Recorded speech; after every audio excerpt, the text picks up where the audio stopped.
Thank you very much, dear President Cordeiro, dear First Vice President Tzitzikostas, dear colleagues, dear ladies and gentlemen. It is truly a pleasure to speak to you today in this hemicycle as you enter the fourth decade of the Committee of the Regions. Today, at 30 years old, you have cemented yourself as a critical part of European life. We share a mission to connect citizens more directly to their representatives, to their institutions, making our union inherently more democratic, building a more ambitious, cohesive, local Europe. Because wherever you are, Europe always begins at ground level. I learned early on that all politics is local. I started my European journey in student politics and spent my formative years campaigning for my country's accession to the European Union. And today, that personal connection built between Europe and Europeans is more important than ever.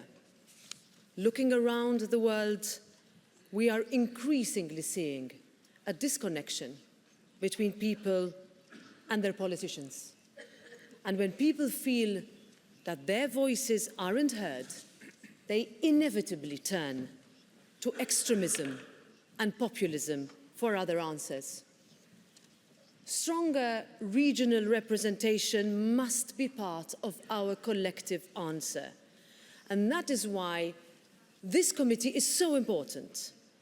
Together, we don't just connect people to Europe, we go further to improve their lives in ways that would otherwise be impossible, adapting regional funding to better reflect their reality, and tailoring sustainable, local-led strategies that help improve communities in real, tangible ways.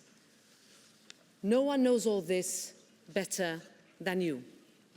Many of you are on the front line of so many pressing issues that matter to our citizens. We see the results of this in real time, with citizens' trust in regional and local authorities reaching 60%, its highest point in 10 years. You have also proven yourself, and as you yourself, dear President, said it, as an important actor on the international stage. From your action in Ukraine, where you are supporting reconstruction by regional authorities, President Zelensky addressed this chamber yesterday. And you would have seen this whole chamber standing up in one voice saying the same thing, that we will stand with Ukraine for as long as it takes. So thank you for helping us in continuing that mission. You are also promoting democracy around the world. And I would like to thank you foremostly for the strength that you gave us with your cooperation in signing a memorandum of understanding before the European elections last June. One single message, getting the call to vote out to people beyond capitals, into every region, town and village of our union. Now, looking ahead, the future seems a lot more uncertain.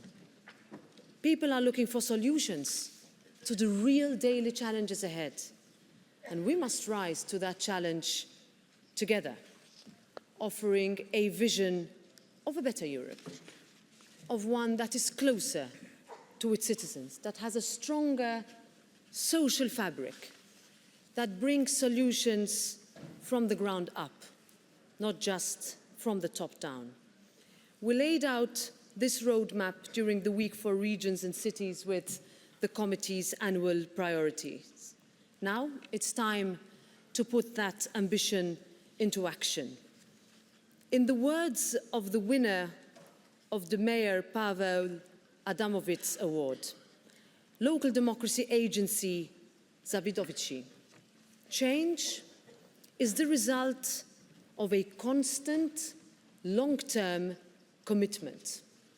And in our 30 years of joint commitment, we have seen so much change for the better.